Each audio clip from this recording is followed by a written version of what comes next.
Bismillahirrahmanirrahim. Assalamualaikum warahmatullahi wabarakatuh.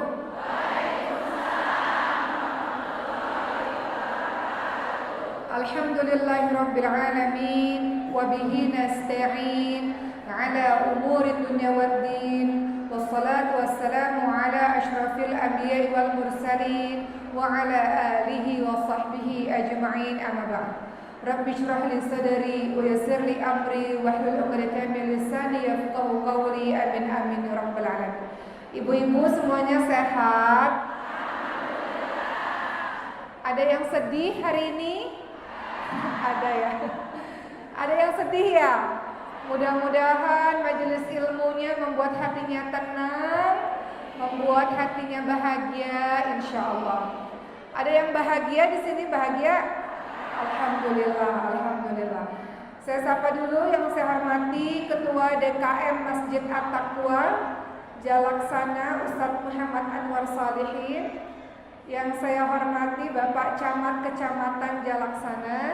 Yang saya hormati MUI Kecamatan Jalaksana, KUA, Koramil, Polsek, Pemdes, Majelis Ta'lim Samara, Masjid At-Taqwa, Klinik Utama Samara, juga para ustadzat, asatidz, ibu kami, orang tua kami, guru-guru kami, para tokoh masyarakat yang tidak bisa disebutkan satu persatu.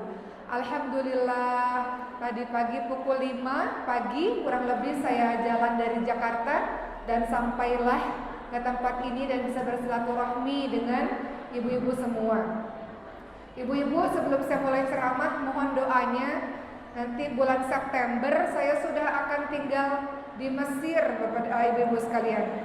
Jadi mohon doanya semoga saya dan anak-anak kami akan tinggal di Mesir dan akan belajar di sana. Mudah-mudahan Allah bantu untuk menuntut ilmu. Jadi kalau pulang ke Indonesia bisa lebih baik dalam menyampaikan ilmunya ke ibu-ibu sekalian insyaallah. Ibu-ibu yang saya hormati, hari ini judul kita adalah Syurga di Telapak Kaki Ibu. Sebelum saya bahas mengenai birrul walidain atau bakti kepada kedua orang tua khususnya ibu, saya ingin menyampaikan sedikit tentang kita, peran kita sebagai seorang ibu atau calon ibu. Masya Allah, bagaimana Islam memandang peran kita sebagai seorang ibu. Sebelum saya mulai, saya ingin cerita sedikit tentang ibu-ibu yang ada di Gaza, Palestina sana. Sekarang di Gaza ini masih terus bergejolak ya ibu-ibu sekalian. Kabar terakhir beberapa hari yang lalu, teman-teman kita, saudara-saudara kita yang sedang melaksanakan sholat subuh, ya kan, kemudian akhirnya harus kembali kepada Allah Subhanahu wa Ta'ala, dikabarkan karena badannya sudah hancur. Jadi mereka menghitung 70 kg daging manusia itu dengan satu nyawa. Dan ternyata ketika dihitung itu ada sekitar 100 nyawa yang kembali kepada Allah dalam keadaan salat subuh. Bayangkan, salat subuh kemudian akhirnya harus mati sebagai syuhada. Yang ingin saya sampaikan pada ibu-ibu sekalian, berbagai macam video-video Gaza kita lihat. Beberapa di antaranya ibu-ibu yang hebat-hebat yang ada di Gaza sana. Betul ya Bu? Ibu-ibu yang hebat itu pernah nggak lihat di video-video yang berseliweran di sosial media kita? Ada nggak ibu-ibu yang marah sama Allah dan mengatakan pada Allah, ya Allah, Engkau tidak adil kepada kami ya Allah, ya Allah Engkau jahat kepada kami ya Allah, ya Allah kenapa hidup kami susah, kenapa Kau ambil anak kami, kenapa Kau ambil rumah kami, kenapa Kau ambil tanah air kami, kenapa ya Allah, kenapa kami bukannya sudah menghafalkan Quran? Ada nggak kalimat-kalimat seperti itu ibu-ibu sekalian? Ada nggak kalimat-kalimat marah menuntut Allah atau mengatakan Allah nggak adil kepadanya? Pernah nggak dengar dari semua video-video yang berseliweran di sosial media tentang ibu-ibu di Gaza? Pernah nggak lihat orang marah-marah sama Allah? Apa yang terjadi sebaliknya? Pernah nggak ngeliat orang mengatakan Alhamdulillah ya Allah, anakku ini milikmu dan kembali kepadamu, aku bangga ya Allah, anakku mati sebagai syuhada ya Allah, Alhamdulillah ya Allah, saksikan ya Allah, Kau serahkan anakku kembali kepadamu. Ada nggak lihat video-video yang begitu? Bagaimana mungkin dalam keadaan yang sangat sedih, dan sangat susah seperti itu masih bersyukur kepada Allah Subhanahu wa taala. Hatinya terbuat dari apa? Seorang ibu yang kuat, seorang ibu yang beriman, seorang ibu yang salihah menghasilkan anak-anak yang kuat, anak-anak yang saleh, anak-anak yang berjuang untuk agama Allah Subhanahu wa taala. Jadi semua dimulai dari seorang ibu. Saya nanti cerita sedikit tentang bagaimana peran ibu-ibu hebat terhadap para ulama, terhadap anak-anaknya.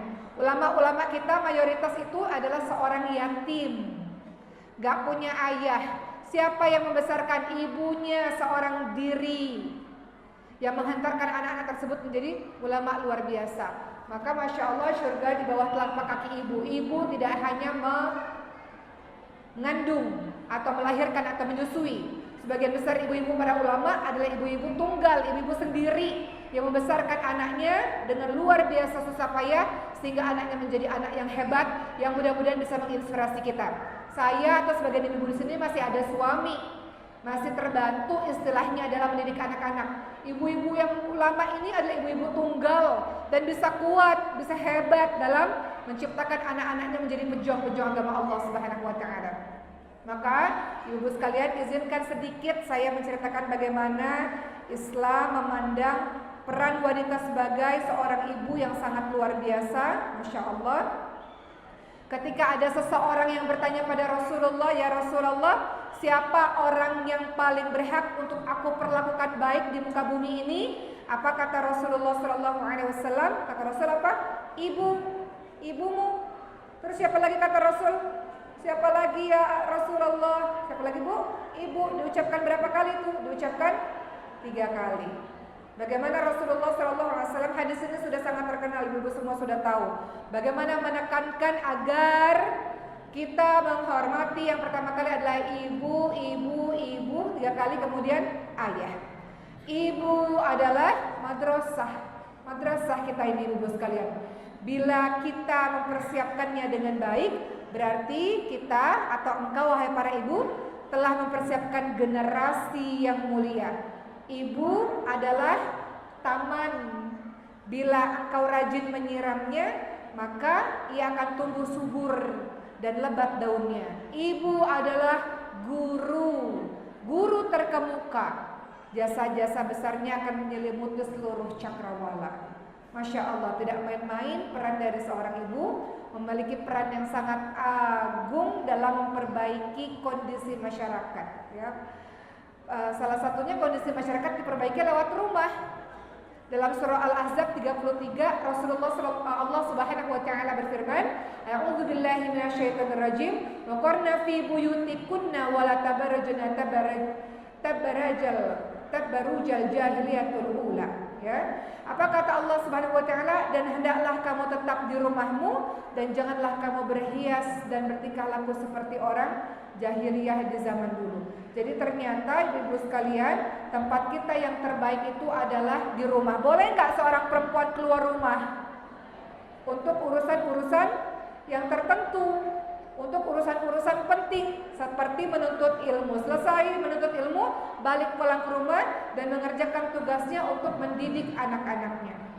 Baik, sebelum kita bahas birrul walidain atau bakti kepada orang tua, kalau begitu setelah kita tahu tugas orang tua sangat luar biasa, khususnya ibu, apa yang harus kita lakukan untuk bisa mengemban tugas yang mulia itu? Pertama, seorang ibu harus terus berusaha memperbaiki diri. Harus terus berusaha mengisi diri. Ada orang bertanya, ngapain perempuan pintar-pintar? Ngapain bu pintar-pintar? Ibu pintar mau menyaingi laki-laki atau untuk apa? Bukan. Ngapain perempuan pintar-pintar? Untuk bisa mendidik anak-anaknya. Ngapain pintar-pintar? Ujung-ujungnya juga ada di dapur, di sumur, katanya begitu ya bu ya. Apalagi di kasur katanya. Perempuan pintar buat apa? Perempuan pintar untuk mendidik anak-anaknya. Bagaimana sesuatu yang kosong bisa mengisi yang lain? Teko yang kosong bisa ngisi air gak ke gelas-gelas? Gak bisa. Sesuatu yang tidak punya apa-apa ya tidak bisa memberikan apa-apa. Kita ini seorang ibu adalah madrasah, seorang ibu adalah seorang guru. Seorang ibu berkewajiban mengisi ilmu setiap hari, bukan untuk apa-apa, untuk mendidik anak-anaknya sendiri. Ibu masa sekarang sudah tua sampai sekarang masih baca Quran terbata-bata? Sementara anak-anaknya udah hafal juz 30, biasanya anak-anak PAUD udah selesai juz 30-nya. Ibu juz berapa? Juz jambu ya, juz mangga. Juz semangka. Masih ada waktu, kenapa berjalan di tempat bertahun-tahun? Gak ada kata terlambat untuk belajar Quran, betul Bu? Ibu saya umurnya 60 tahun. Kemarin udah sibuk-sibuk nyari kemarin tuh beliau beli beli baju ya, seragam. Saya tanya, buat apa seragam? Kata beliau, mau ikut wisuda 20 juz katanya. Kemudian saya belajar dari ibu saya, tidak ada kata terlambat. Sudah nenek-nenek, sudah nenek-nenek, gak ada masalah terus belajar Quran. Yang masalah kalau udah tua masih belum mau belajar Quran. Jadi untuk ibu-ibu sekalian, tugas kita kalau ingin mengemban tugas yang mulia adalah terus belajar. Suatu ketika ada seorang dai, penceramah, itu mengadu kepada seorang imam namanya Imam Muhammad bin Wasir. Kata beliau, saya ini menasihati orang lain, tapi kok apa yang saya ucapkan gak berpengaruh ya terhadap orang-orang tersebut. Kemudian apa kata Imam Muhammad bin Wasir? Beliau katakan, wahai fulan, wahai ustadz, menurut pandanganku mereka tidak terpengaruh dengan nasihat kamu karena sebab dirimu sendiri. Sesungguhnya nasihat itu jika keluarnya ikhlas dari dalam hati, maka akan mudah masuk ke dalam hati orang yang mendengarkannya. Jadi tugas ibu-ibu sekalian adalah terus menuntut ilmu sambil kalau kita ingin mengingatkan anak-anak kita doa. Doanya apa Bu? Rabbi shrah li sadri wa yassir li amri wahlul 'uqdatam min lisani yafqahu qawli. Itu doanya siapa? Doanya Nabi Musa ketika lagi berdakwah kepada Firaun. Apa doanya? Ya Allah, lapangkanlah dadaku, mudahkanlah urusanku, lepaskan kekakuan dari lidahku supaya mereka mengerti perkataanku. Jadi kalau ibu-ibu mau anak-anaknya baik, ibu-ibu kasih nasihat, ibunya terus memperbaiki diri, terus menuntut ilmu, dan jangan lupa setiap kali memberi nasihat doa sama Allah. Rabbi shrah li sadri wa yassir li amri wahlul 'uqdatam min lisani yafqahu qawli. Bu, saya mau cerita rahasia, boleh enggak? Saya pernah dinasihati guru saya, Oki, sebelum kamu ceramah itu ada ritualnya dulu. Kira-kira ritualnya apa, Bu? Kira-kira ritualnya apa? Kata ibu-ibu doa gitu. Kenapa harus berdoa, Bu? Biar Allah melindungi. Kira-kira ritual yang diberikan guru saya ini apa? Oki, sebelum ceramah kamu harus melakukan ini dulu. Kira-kira apa tuh, Bu? Restu orang tua. Betul. Apalagi, Bu? Selain minta doa sama orang tua, guru saya bilang, kamu harus sholat dulu. Sholat apa? Kalau tadi pagi, yang namanya pagi berarti sholat duha ya, Bu. Sholat apa? Sholat taubat sama sholat hajat sebelum ceramah. Supaya apa? Supaya apa yang kita sampaikan ini bisa menembus ke hati setiap orang yang mendengarkannya. Siapa yang menuntun lisan ini? Allah Subhanahu wa ta'ala. Siapa yang membuatnya menembus ke hati ibu semuanya? Allah Subhanahu wa ta'ala.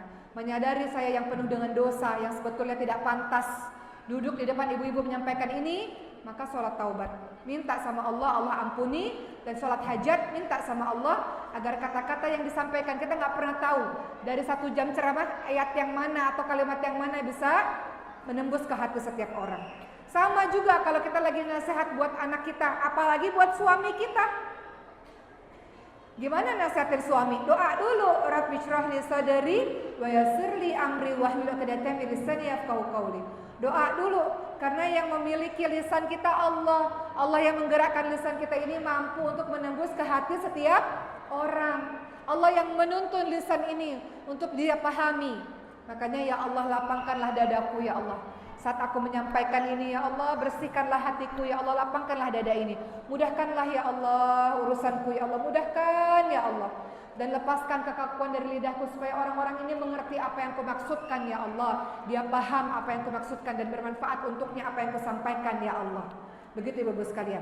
Jadi sebelum kita bahas birrul walidain, cara bakti sama orang tua, kita harus tahu sebagai orang tua khususnya ibu punya kewajiban terus belajar, terus memperbaiki diri Siapa tahu anak kita tidak dengar nasihat kita sebab diri kita sendiri, sebab diri kita yang kurang berilmu, sebab diri kita yang kata-katanya tidak menembus hati orang tersebut karena kurangnya doa kita kepada Allah Subhanahu wa taala. Kedua, apa tugas ibu? Menjadi teladan untuk anak-anaknya. Hati-hati, kata para ulama, jangan sampai mereka melihatmu melanggar larangan Allah sehingga wibawamu jatuh di hadapan mereka. Menurut ibu-ibu sekalian, boleh gak sih bertengkar suami istri di depan anak-anak? Tapi masih ada gak yang melakukannya? Apa yang mereka lakukan? Sedang menjatuhkan wibawa satu sama lain, betul? Yang berantem, yang punya masalah kan ayah dan ibunya, suami istri. Kenapa harus anak juga turut menyaksikannya? Tidakkah engkau tahu, wahai para ibu dan ayah, anak-anak itu merekam. Makanya anak-anak usia dini disebut sebagai spons, peniru paling ulung. Apapun yang dia lihat, apapun yang dia dengar. Bagi siapapun para ibu yang pernah bertengkar dengan suaminya atau pernah berkata-kata kasar dengan mbaknya di rumah atau apapun itu yang memberikan contoh tidak baik pada anak-anaknya, bertaubat kepada Allah Subhanahu wa taala, sebab dirimu sendirilah yang mencontohkan perilaku tersebut terhadap anak-anakmu. Anak-anakmu sholatnya kesiangan misalnya, atau anak-anakmu nggak baca Quran misalnya, karena engkau sendirilah yang tidak membuat kebiasaan baca Quran di dalam rumah. Anak-anakmu yang kemudian sering keluar rumah, sering berbohong, karena dirimu sendirilah mungkin belum menjadi sahabat yang baik, belum anak cerita udah dimarahin dulu, atau nggak pernah ada bercerita, berdiskusi di dalam anggota keluarga, sehingga anak-anakmu tidak merasa dekat kepadamu. Engkau penyebabnya. Kata Rasulullah SAW kepada salah seorang yang punya anak 10 orang, apakah engkau cium anak-anakmu? Kata orang ini, enggak, aku nggak cium. Aku punya 10 anak, aku gak cium anak-anak ini. Kata Rasulullah, man la yarham la yurham. Barang siapa yang tidak menyayangi, tidak disayangi. Rasul mengatakan punya anak-anak bonding dong, ada ikatan dong. Cium anak-anak itu, peluk dia, elus dia, bilang, mama sayang kamu nak, mama bangga sama kamu nak. Rasulullah SAW saja menyuruh kita, kalau kita bertemu dengan orang lain, uhibbuki fillah, uhibbuka fillah, aku mencintaimu karena Allah. Itu kalau sesama saudara. Apalagi sama anak sendiri. Di rumah gak ada tuh kita bilang I love you nak, mama sayang kamu nak. Kayaknya itu jarang, bahkan gak pernah terjadi dalam kebiasaan keluarga kita. Kok bisa? Rasulullah menyuruh kita mengatakan sayang. Rasulullah menyuruh kita mencium, memeluk anak-anak kita. Jadi wajar saja kalau anak-anak kita akhirnya tidak dekat pada kita, lebih dekat pada orang lain di luar sana, lebih dekat dengan kekasihnya mungkin di luar sana, karena orang tuanya gak pernah ada. Gak dicium, gak dipeluk, gak diberikan kata-kata aku sayang, mama sayang kamu nak dan sebagainya. Jadi kebalik lagi, tugas orang tua adalah memberikan teladan. Kalau mau anaknya baik, ibunya baik. Kalau mau anaknya lembut, ibunya lembut. Kalau mau anaknya santun, ibunya santun. Kalau mau anaknya jujur, ibu ayahnya jujur. Kalau mau anaknya bersama dengan Quran, ibu ayah bersama dengan Quran. Kalau mau anak-anaknya salat di masjid, ayahnya salat di masjid. Betul gak ibu-ibu sekalian? Kan semuanya yang mencontohkan ibu atau ayah, guru yang paling utama di dalam rumah, yang dia contoh pertama kali. Jadi kalau anak-anak kita kenapa-napa, introspeksi diri terlebih dahulu. Ada seorang ibu bertanya, anak saya sudah umur 20 tahun gak sholat, saya capek, marahinnya capek, apa yang harus saya lakukan? Pertanyaannya, dulu dari kecil ditegakkan gak urusan sholat? Rasulullah katakan umur 7 tahun sholat, 10 tahun gak sholat dipukul dengan pukulan yang tidak menyakitkan. Ibu-ibu tegas gak urusan sholat? Umur 7 tahun sholat 5 waktu sudah dilakukan belum? Tegas gak? Bukankah anak kecil itu seperti kawat ya, bisa dibentuk-bentuk dengan kebiasaan demi kebiasaan. Kalau sudah tua memang agak lebih sulit, tapi tidak ada kata terlambat. Ibu terus memperbaiki diri, ibu terus berdoa kepada Allah Subhanahu wa taala agar anak-anak itu menjadi pejuang-pejuang agama Allah yang ibu banggakan. Kan ibu enggak mau anak-anak melakukan kesalahan sama seperti ibu lakukan kesalahan zaman dulu, betul? Ibu-ibu mau anak-anak ibu lebih baik kehidupannya dibandingkan dengan ibu kan? Ibu-ibu pengen anak-anak ibu jauh lebih hebat dibandingkan dengan ibu kan? Ya kan? Maka minta sama Allah Subhanahu wa taala. Ada doa-doa ibu-ibu sekalian yang dikabulkan oleh Allah, yang enggak ditolak oleh Allah. Selain doa orang yang dizolimi, doa orang yang sedang safar dalam perjalanan, termasuk doa orang tua kepada anaknya. Semua perkataan orang tua adalah doa. Kullu kalam doa. Semua perkataannya adalah doa. Hati-hati dengan lisan. Gak boleh lagi ada di sini orang tua yang mengatakan anak bodoh, anak nakal, anak kurang ajar. Gak boleh. Mungkin anak itu seperti itu disebabkan dengan lisanmu sendiri. Hati-hati ini lisan. Ini lisan berbahaya. Dalam sebuah hadis diceritakan bagaimana seorang ibu marah pada seorang anak karena anaknya ini ibadah terus kepada Allah. Ibunya mengatakan, kau mati nak, nanti nak, kelak kau mati, wajahmu itu akan dipertontonkan di hadapan para penzina. Itu kata-katanya luar biasa. Dalam keadaan marah, beliau mengatakan hal seperti itu. Akhirnya anak ini ahli ibadah, tapi kemudian difitnah bahwa telah melakukan tindakan asusila terhadap seorang penzina. Akhirnya dia diseret di depan para penzina. Jadi ibu-ibu sekalian, hati-hati dengan lisan. Bagi ibu-ibu yang selama ini lisannya masih nggak baik, bertaubat kepada Allah Subhanahu wa Ta'ala. Karena mungkin saja anakmu seperti itu sebab karena lisanmu sendiri. Boleh nggak ibu-ibu kalau marah, ibu katakan, ya Allah nah, Masya Allah kau jadi presiden nah. Astagfirullah. Astagfirullah, sayang jadi presiden, jadi ulama besar nah. Bisa nggak? Lagi marah tapi doa, bisa nggak? Nah, jadi orang kaya nah, bantu orang lain ya nah, bikin masjid, bikin pesantren. Lagi marah bisa nggak dengan kata-kata yang baik? Bisa ya Bu? Hal ini dilakukan oleh seorang ibu juga yang sedang memasak makanan yang sangat banyak untuk para tamu. Tiba-tiba anaknya ini menaburkan pasir ke seluruh masakan tersebut. Ibu-ibu kalau masaknya dari subuh sampai siang, sampai zuhur. Nanti sore tamu agung mau datang ke rumah. Tiba-tiba makanannya, si anak ini iseng ambil satu ember pasir ditaburin ke semua makanan. Bukan main-main, ditaburin ke semua makanan. Ibu-ibu marah nggak? Apa bilangnya? Astagfirullahaladzim, nakal banget nih anak, ya Allah. Anak siapa ini? Anak ibu masih nanya lagi anak siapa. Kadang-kadang kita amnesia itu anak kita. Apa yang ibu bilang? Boleh nggak? Astagfirullahaladzim nah, jadi imam di Masjidil Haram ya nak. Bisa nggak? Bisa nggak? Kadang-kadang. Boleh nggak? Nggak boleh, kata-kata negatif tuh jangan keluar. Seorang ibu bilang, nak, engkau kelak jadi imam di Masjidil Haram. Nah, terbukti nggak kata-katanya? Siapa nama imamnya? Imam As-Sudais. Akhirnya berpuluh tahun kemudian ibu kalau umrah atau haji sekarang ketemu tuh sama Imam Sudais di Mekah. Ternyata itu doa dari ibunya yang lagi marah. Sebab dulu Imam Sudais menaburkan pasir ke makanan-makanan yang sudah dimasakkan oleh sang ibu. Jadi ibu-ibu boleh gitu, nak jadi presiden, nak presiden sayangku gitu ya. Dalam keadaan marah. Jadi pengusaha nak kaya berilmu nak hafal Quran nak. Apapun itu. Jadi tugas dari orang tua supaya anak-anak berbakti kepada kita, jalankan tugas dengan sebaik-baiknya teman-teman semua. Jalankan tugas dengan sebaik-baiknya. Saya mau cerita sedikit Bu sebelum saya mulai dengan ayat Quran, hadis maupun cerita-cerita Nabi lainnya. Kemarin saya baru kedatangan seorang teman, beliau dalam kondisi fisik yang berbeda dengan kita. Karena ada kelainan dan sebagainya. Saya pun punya anak dengan kelainan langka ya ibu-ibu sekalian. Beliau cerita bahwa sekarang umurnya 20 tahun, kata beliau, sampai hari ini ayah dan ibu saya gak pernah datang untuk menemui saya. Ketika saya datangi, beliau juga tidak mau menerima saya. Beliau katakan, saya ini hidupnya sudah susah. Dengan kondisi fisik yang seperti ini, beda ya, beliau gak punya tangan dan sebagainya. Kondisi itu aja udah buat saya susah.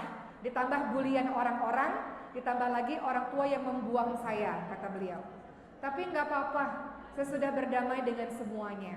Saya memaafkan orang tua saya. Ketika saya katakan, kamu kalau mau bilang sama orang tua, mau menyampaikan sesuatu, mau ngomong apa? Kata beliau, walaupun orang tua saya tidak melakukan tugasnya semestinya, mereka membuang saya, menelantarkan saya, malu bahkan dengan kondisi saya. Nggak apa-apa, itu urusannya dengan Allah, saya sudah maafkan. Bapak, Ibu, kalau misalnya satu hari nanti mau bertemu dengan saya, ketemu dengan saya rindu, karena selama ini beliau sudah berusaha tapi tidak bisa. Kemudian beliau katakan, saya sudah memaafkan bapak dan ibu. Hebat nggak kira-kira anak-anak ini ibu sekalian?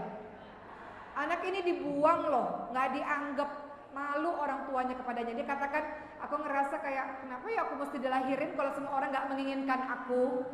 Kalau orang tua aku nggak menginginkan aku, kenapa aku harus dilahirin? Aku kan nggak bisa milih mau hidup dari orang tua yang kayak gimana. Kadang-kadang aku iri kalau ngeliat orang tua yang baik banget sama anaknya. Beliau katakan, Oki juga punya anak dengan kelainan langka, tapi mau ngerawat anaknya, kok orang tua saya enggak, katanya. Tapi kata beliau, tapi sudahlah, itu semua sudah menjadi takdir bagi saya, dan tugas saya adalah saya memaafkan ibu dan ayah saya. Tuh anak yang birrul walidain, Masya Allah. Nggak semua orang bisa begitu, benar nggak ibu sekalian? Nggak semua orang. Kadang-kadang kita udah ngerawat, kadang-kadang anak-anak juga masih nggak baik. Ini orang tuanya nggak ngerawat sama sekali, dibuang, anak ini masih berbuat baik. Itu contoh luar biasa. Jadi yang saya ceritakan tadi, ini contoh dari orang tua yang tidak bertanggung jawab, tapi anaknya Masya Allah. Namun yang kita inginkan adalah kita mau jadi anak orang tua yang bertanggung jawab, dan anaknya juga berbakti kepada kita, insya Allah. Begitu ya. Baik, ibu-ibu yang dirahmati oleh Allah Subhanahu wa Ta'ala, saya mau cerita tentang ibunda para ulama. Boleh? Kita mulai dengan kisahnya ibunda Imam Bukhari. Ibu-ibu tahu Imam Bukhari siapa? Dari mana asalnya? Imam Bukhari itu adalah seorang imam hadis ya, yang hadis-hadis yang beliau tulis itu menjadi rujukan umat muslim hingga saat ini. Imam Bukhari, beliau berasal dari mana? Imam Bukhari ini orang Arab bukan Bu? Bukhari dari Arab bukan? Kenapa jadi imam hadis? Ternyata banyak banget orang bukan Arab tapi jadi ulama-ulama.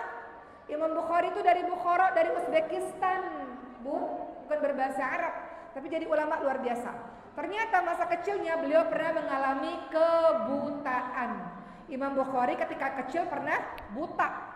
Ibunya membawanya berobat ke sana kemari, ke sana kemari, ke sana kemari, nggak bisa lihat juga. Setelah ikhtiar yang luar biasa, ibunya juga setiap malam menangis di atas sejadah, menangis meminta pertolongan Allah Subhanahu wa Ta'ala. Dinyatakan anak ini buta permanen, Bu.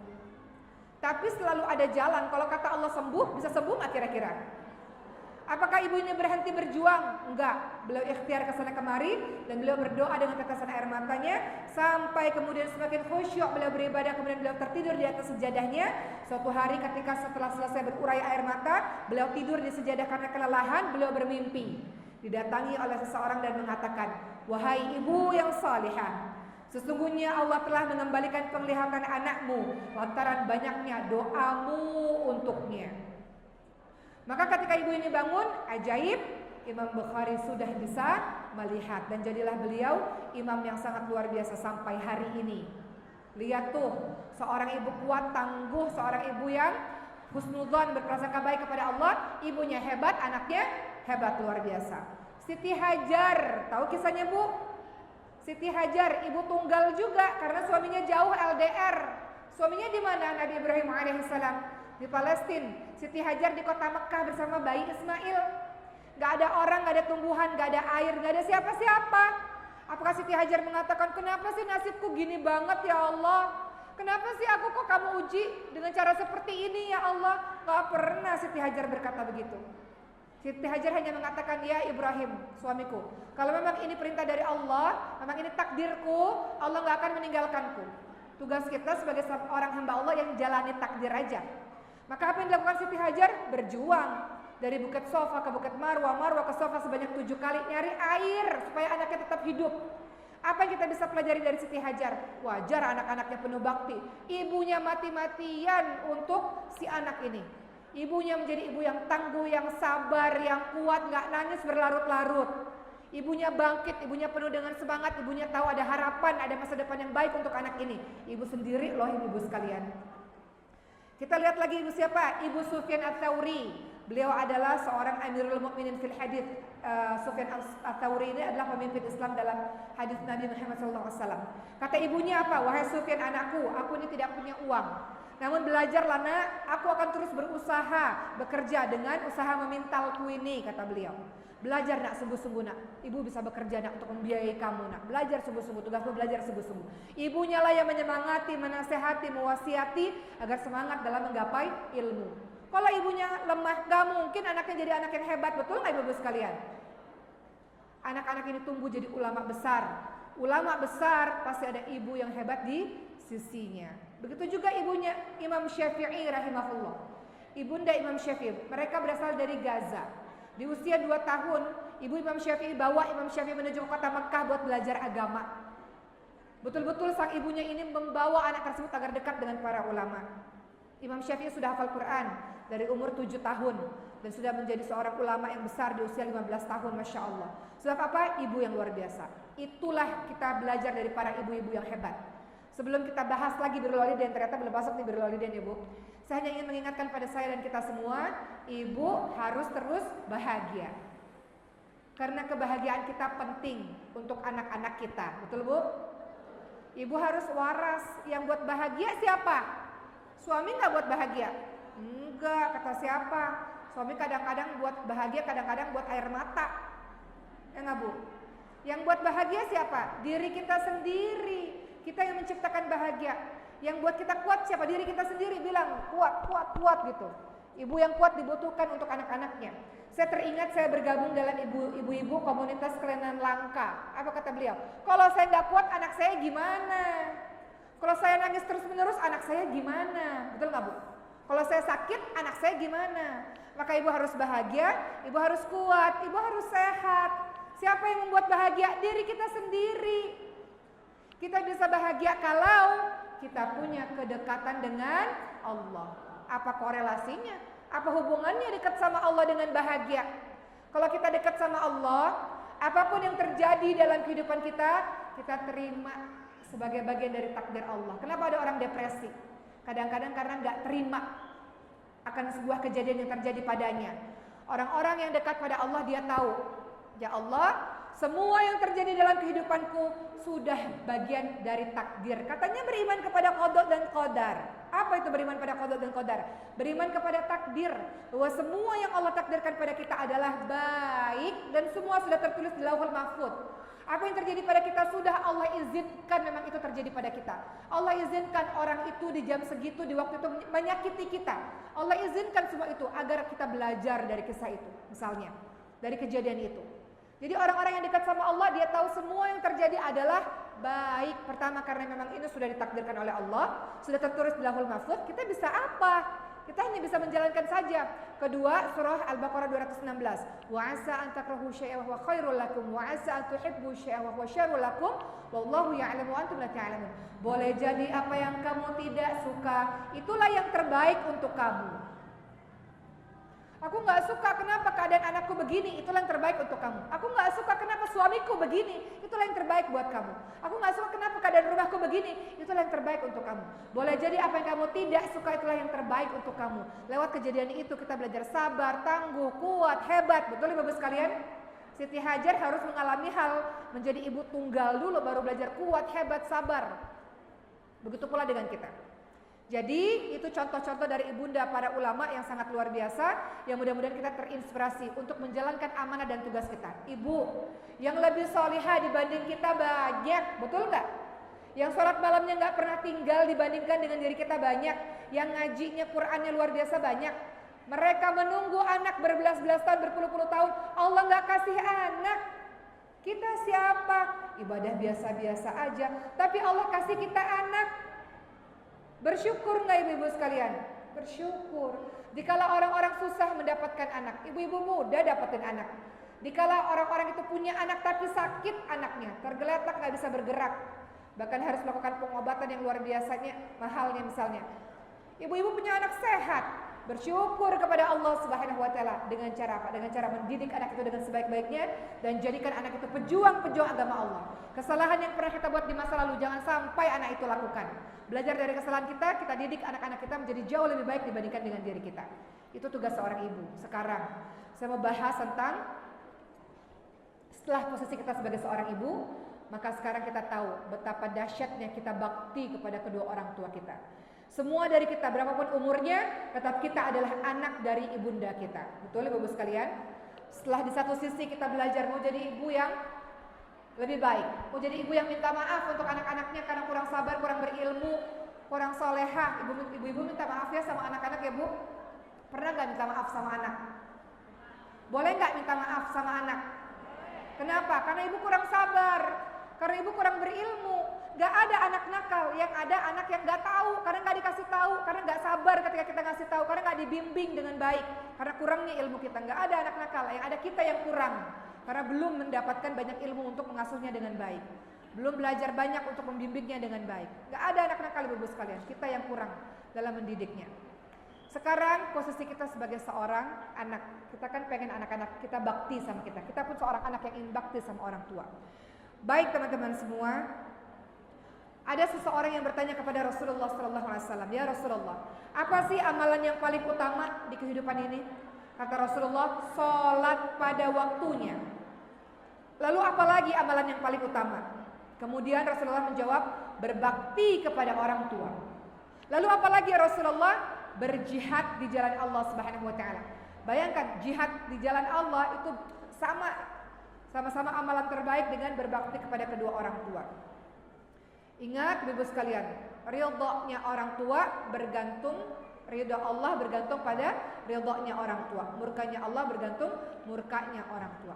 Seorang teman bercerita, kami mengisi seminar bersama-sama, seminar bisnis pada saat itu. Beliau bercerita kepada para penontonnya, kepada para orang-orang yang bergabung dalam seminar tersebut. Saya ini mengawali usaha dari nol dan selalu gagal bangkrut. Padahal saya sudah menyertakan modal yang besar, sudah ikut ilmu bisnis di mana-mana, tapi gagal terus. Saya bertanya-tanya, kenapa kehidupan saya kok gagal lagi.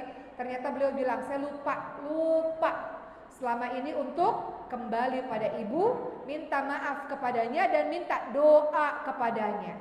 Saya lupa, mungkin dalam kehidupan saya selama saya hidup ada kata-kata yang menyakiti hatinya, yang membuat beliau berkata sesuatu yang mencelakakan kehidupan saya.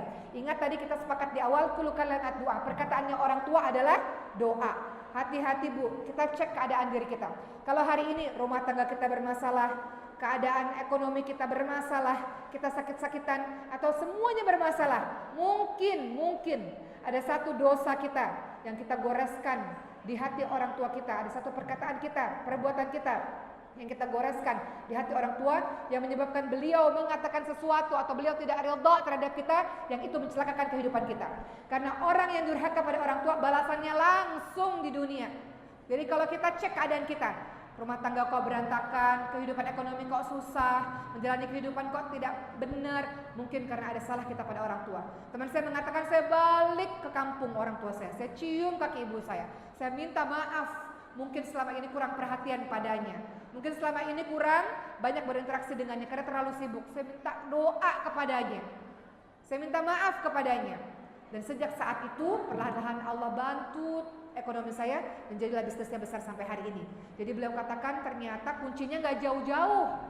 Selama ini bingung kenapa ya kehidupan saya kok susah banget ya, berusaha kesana kemari tapi tetap susah. Dia lupa ada satu kesalahan dia yang mungkin dia lupa, yang dilakukan secara tidak sengaja, yaitu melukai hati orang tuanya. Maka wahai kita para anak, ketika orang tua masih ada ibu-ibu sekalian, kembali dan kemudian minta maaf kepadanya, apapun itu. Karena kalimat dari orang tua mustajabnya doa, doa yang sangat mustajab.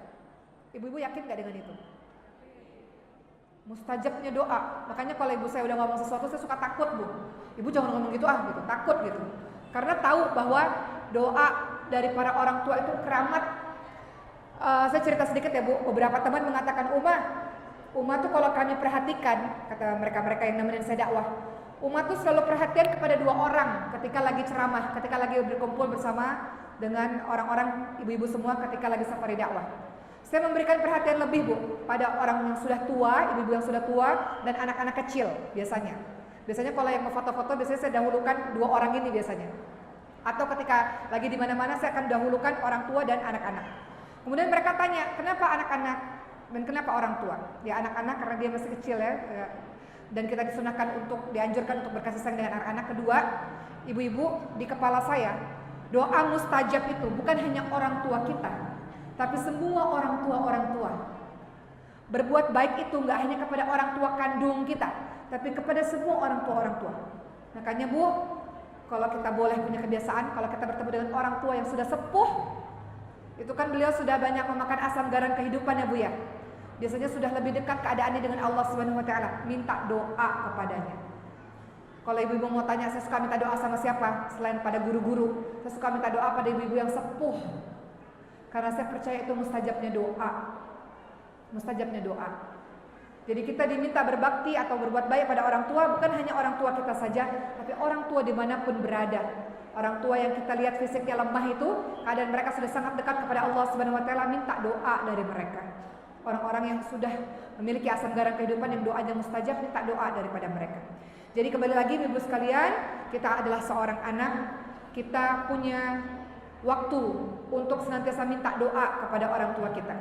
Minta maaf kepadanya yang mungkin selama ini kita sibuk, nelpon aja kadang-kadang gak bisa, nemenin beliau berobat kadang-kadang minta tolong orang lain buat nemenin, nunda-nunda untuk jenguk misalnya. Dari sekarang, karena orang tua punya batas waktu. Akhirnya orang tua sudah tiada. Apa yang ibu-ibu tidak bisa dapatkan? Ibu-ibu tidak bisa dapatkan doanya dan tidak bisa mendapatkan nasihatnya, ya enggak Bu? Dua ini kita tidak bisa dapatkan ketika orang tua kita sudah tiada. Makanya ketika orang tua kita masih ada, kita masih beruntung, masih dapat doa. Makanya kata Rasul, celaka, betul. Celaka, celaka, celaka, celaka, celaka. Siapa yang celaka ini? Orang yang punya orang tua di rumah, tapi dia nggak mendapatkan surga. Sibuk cari surga di mana-mana. Sibuk cari surga sedekah ke orang lain di luar sana. Sibuk cari surga beramal soleh di luar sana. Lupa di rumah ada ibu yang sepuh, ada ayah yang sepuh. Kira-kira merawat orang tua yang sepuh butuh kesabaran nggak? Surga Bu, surga. Orang-orang lupa, kata Rasulullah, kamu tuh cari surga mau kemana? Celaka betul, udah dikasih surga di rumah, disuruh rawat tuh orang tua yang punya batas waktu. Gak lama orang tuamu itu, gak lama, paling cuma sekian tahun, gak lama. Kenapa gak merelakan hidupmu untuk mengabdi kepadanya di sisa-sisa usianya? Maka beruntunglah teman-teman yang sampai hari ini Allah masih kasih kesabaran untuk bisa merawat orang tua. Itu surga Bu. Di saat orang lain cari surga susah payah, surga kita itu merawat orang tua. Masya Allah. Jadi kalau ada orang tua sepuh, harusnya kita berebut, kita yang merawatnya. Yang ada bukannya berebut, tapi malah kamu aja ngerawat, saya sibuk, kamu aja ngerawat, saya susah, kamu aja ngerawat, ya enggak. Jadi beruntung bagi ibu-ibu yang Allah pilih untuk mendapatkan surga dengan mudah, yang masih bersama ibunya, ayahnya, merawat ayah ibunya sampai hari ini. Bersyukur pada Allah. Allah memilihmu ibu-ibu sekalian. Allah memilihmu. Ibu-ibu pernah dengar gak cerita anak-anak ini sampai datang ke pengadilan? Kenapa? Berebut agar ibunya hakim itu kasih untuk dia. Karena anak-anaknya berebut, enggak, ibu saya harus tinggal di rumah saya. Anak satu lagi, ibu saya harus saya rawat. Anak satu lagi, enggak, ibu saya harus saya yang rawat. Mereka bertengkar karena apa? Bertengkar supaya ibunya mereka yang rawat. Salah satu di antara mereka yang merawat. Kalau sekarang kan kadang-kadang enggak begitu. Kamu aja ngerawat, kamu aja ngerawat. Kita insya Allah ibu sekalian, kita tahu bahwa Rasulullah mengatakan celaka betul orang yang sudah dikasih kesempatan ada orang tua di rumah, namun dia tidak mendapatkan surga. Kita akan mengambil kesempatan itu, saya aja yang bersama ibu, saya aja yang merawat ibu. Bisa nggak ibu sekalian? Itu kalau orang tuanya masih ada. Kalau orang tuanya nggak ada, gimana cara berbakti? Nyesel nggak kira-kira? Ada penyesalan nggak? Saya nyesel Bu. Saya termasuk orang yang menyesal. Kenapa? Pada saat itu saya menunda untuk melakukan medical check up untuk ayah saya. Seharusnya hari itu medical check up. Kemudian saya katakan, Pak, kita tunda ya, 2 hari lagi kita akan berobat medical check up. Papa istirahat aja dulu sekarang karena mungkin ada kegiatan. Siapa sangka ternyata hari itulah hari terakhir ayah saya tiada. Ibu-ibu sekalian, Allahumma firlahu warhamhu wa'afifu anhu. Kira-kira saya menyesal enggak? Andai waktu bisa diulang, saya bawa orang tua saya tanpa saya tunda-tunda. Jadi jangan menunda-nunda. Kalau nggak mau nyesel kayak saya. Alhamdulillah, ketika ibu saya terkena serangan jantung depan mata saya. Alhamdulillah, saya nggak nunda. Nggak nundanya apa? 1 jam sebelum kejadian serangan jantung, ibu saya mengatakan kami saat itu sedang ada di kota Mekah, lagi di hotel baru selesai ibadah haji. Kata ibu saya, Oki, jantung ibu berdebar-debar. Boleh nggak SMS dokter, WhatsApp dokter supaya datang ke sini? Oke Bu. Kadang-kadang kalau kita dikasih pesan sama orang tua sekali, kadang-kadang kita lupa, ya nggak Bu? Nunda-nunda, lupa, atau nunda-nunda dikerjainnya nanti. Alhamdulillah saat itu saya nggak nunda Bu, alhamdulillah. Ketika ibu saya bilang begitu, yang tadinya saya mengerjain yang lain-lain, saya ngambil handphone, langsung saya kabarin dokter di detik itu juga. Siapa sangka dokter datang 1 jam kemudian itulah ibu saya serangan jantung dan hilang nafas, henti jantung, gak bernafas 7 menit, 5 menit sampai 7 menit. Badannya sudah dingin dan pucat. Bayangkan kalau saya nunda. Orang yang sudah serangan jantung gak bernafas, kalau gak ditolong 7 menit gak bertahan hidup ibu-ibu sekalian. Jadi saya dapat pelajaran jangan menunda. Ketika orang tua meminta sesuatu, jangan ditunda. Kita nggak pernah tahu apakah kita masih punya kesempatan untuk berbakti kepadanya lagi atau tidak. Betul ibu sekalian? Orang tua bilang, nak pulang nak, jenguk ibu nak, jangan ditunda. Ibu-ibu kalau ketemu orang sakit atau ingin jenguk orang sakit, jangan ditunda. Sering nggak nunda tiba-tiba nggak ketemu lagi. Silaturahmi kalau ada waktu sesempet-sempetnya jangan ditunda. Karena banyak kejadian kalau engkau tunda-tunda nggak ketemu lagi. Yang ada penyesalan luar biasa. Jadi di sini saya kembali kepada teman-teman semua, tugas kita sebagai seorang anak adalah bakti pada orang tua. Orang tua yang masih ada, berbakti kepadanya dengan cara jangan menunda-nunda ketika beliau meminta sesuatu sebelum engkau menyesal. Lakukan apa yang beliau minta, apapun yang beliau minta, selagi bukan dosa, lakukan sebisamu, lakukan apapun yang beliau minta. Ketika ada orang tuamu yang sakit, ibu sekalian minta kekuatan kepada Allah. Merawat orang sakit itu gak mudah loh bu. Karena saya ngalamin orang sakit, orang tua itu makin tua makin sensitif. Betul gak bu? Kadang-kadang kita gak sabar. Minta kesabaran sama Allah untuk bisa merawatnya. Bagi teman-teman yang orang tuanya sudah tiada, apa yang ibu bisa lakukan? Pertama, mendoakannya, beristighfar untuknya. Setiap kali ingat, doa. Apa doa bu? Rabbighfirli wali walidayya warhamhuma kama rabbayani shaghira, atau Allahumma ighfir lahu warhamhu wa'afihi wa'fu, atau kirim Al-Fatihah, atau kirim doa selama kau ingat. Kadang-kadang kita ingat kita lupa begitu aja. Atau kita sebut namanya kita lupa begitu aja. Kita sebut namanya Allahumma ighfir lahu warhamhu wa'afihi wa'fu. Rabbighfirli wali walidayya warhamhuma kama rabbayani shaghira. Selalu. Kenapa? Menurut kita itu singkat, menurut kita itu mudah. Tapi orang tua kita, beliau mengatakan, ya Allah, kok saya naik lagi derajat surga berikutnya? Kok naik lagi derajat surga berikutnya? Kok aku semakin naik lagi ya Allah ke tingkatan yang berikutnya? Kenapa ya Allah? Kata Allah, sebab istighfar anak-anakmu kepadamu. Sebab anak-anakmu yang memohon ampun. Jadi termasuk berbakti pada orang tua adalah mendoakan orang tua setiap waktu. Selesai sholat, ketika selesai melakukan amal-amal salih, ketika dalam keadaan mustajab itu kapan sih? Ketika hujan turun, setelah azan sebelum iqamat, apalagi ketika hari Jumat sore ba'da asar, itu waktu-waktu mustajab. Selesai khatam Quran, selesai berbuat baik, itu keadaan mustajab. Ketika ibu-ibu buka puasa Senin Kamis misalnya, atau dalam keadaan puasa, doa itu waktu-waktu yang mustajab juga. Doa, salah satu doanya adalah doa untuk orang tua kita. Menurut kita sepele nggak sepele, tapi menurut orang tua, kok naik lagi ya Allah, kok naik lagi? Sebab istighfar anak-anakmu kepadamu. Jadi kalau mau bakti sama orang tua yang sudah tiada, doain, istighfar, jalankan wasiatnya. Apa pesannya ketika beliau hidup? Pesannya apa? Ingat-ingat pesan baiknya apa? Jalankan. Keempat, jalankan atau jalin tali silaturahmi dengan orang-orang yang beliau cintai, dengan kerabatnya, dengan saudara-saudaranya. Jangan putus tali silaturahmi. Termasuk juga cara berbakti adalah bersedekah atas namanya. Bersedekah atas namanya. Kemarin saya haji bu sama adik-adik saya. Kemudian saya lihat ada namanya Ria Ricis ya. Tiba-tiba beliau bilang, Boki temenin yuk. Temenin apa? Beli Quran. Buat apa? Quran buat sedekah untuk papah katanya. Wakaf Quran atas nama papah katanya. Akhirnya beliau beli Quran banyak banget, Masya Allah. Kemudian beliau akhirnya mengatakan, ya Allah, aku bersedekah atau aku wakaf Quran ini ya Allah atas nama papahku ya Allah, Sulianto bin Sastro Martoya, beliau katakan begitu. Jadi beliau bersedekah untuk ayahnya yang sudah tiada, dan itu bermanfaat bu. Jadi kalau ibu sedekah, bersedekah atas orang yang sudah meninggal dunia, itu bermanfaat untuknya. Ibu-ibu pernah nggak didatengin sama orang yang sudah meninggal dunia? Menurut ibu itu benar apa enggak? Benar. Kalau ada seseorang kita temuin, tiba-tiba ada temuin di dunia ini, benar nggak?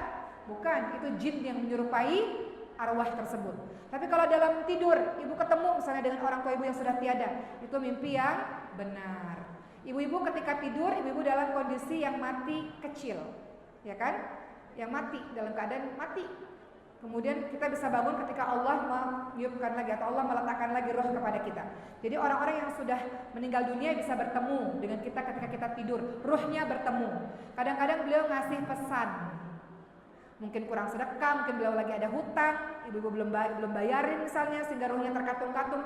Jadi perhatikan betul kalau suatu waktu kita didatangi oleh orang-orang yang telah tiada, beliau sedang memberikan pesan. Jalankan pesan itu kalau memang ada pesan-pesan tertentu. Begitu ibu-ibu sekalian, termasuk cara berbakti pada orang tua adalah dengan menghafalkan Quran. Di pesantren Bu, mayoritas anak-anak ketika ditanya kenapa kamu mau menghafal Quran, di dunia gak sempat bakti sama orang tua, di dunia gak sempat kasih kebahagiaan untuk orang tua, di dunia gak sempat mengangkat derajat orang tua. Maka cara menebus semua kesalahan saya adalah dengan menghafalkan Quran. Kenapa? Anak-anak yang menghafalkan Quran di akhirat nanti, di hari akhir nanti, Allah menaikkan derajat orang tuanya. Allah berikan mahkota kemuliaan untuk orang tuanya, Allah berikan jubah kemuliaan untuk orang tuanya. Kenapa aku mendapatkan ini semua? Sebab anak-anakmu yang menghafalkan Quran. Jadi banyak kita, termasuk ibu saya yang usianya 60 tahun, ketika saya tanya kenapa menghafalkan Quran, mau membahagiakan orang tua di hari akhir. Mau orang tua mendapatkan kebahagiaan, kemuliaan di hari akhir dengan dirinya yang sudah berusia 60 tahun itu yang menghafalkan Al-Quran. Jadi ibu sekalian, alhamdulillah hari ini mudah-mudahan apa yang saya sampaikan ada manfaatnya. Di satu sisi tadi kita bahas bagaimana tugas kita sebagai seorang ibu, minta kekuatan kepada Allah, minta kesabaran, minta ilmu supaya kita bisa mendidik anak-anak kita dengan benar. Dan di satu sisi minta sama Allah agar kita dijadikan seorang anak yang bisa berbakti di sisa-sisa usia orang tua kita, insya Allah. Bagi siapapun yang masih hari ini bermasalah dengan orang tuanya, bertengkar, benci atau apapun itu dengan orang tuanya, itu urusan orang tuamu dengan Allah Subhanahu wa taala. Urusan kita adalah berbakti kepadanya. Tidak mungkin ada kita di dunia ini tanpa ada beliau-beliau ini, insya Allah. Semoga Allah Subhanahu wa taala menjadikan orang tua kita sebagai ladang syurga buat kita, insya Allah.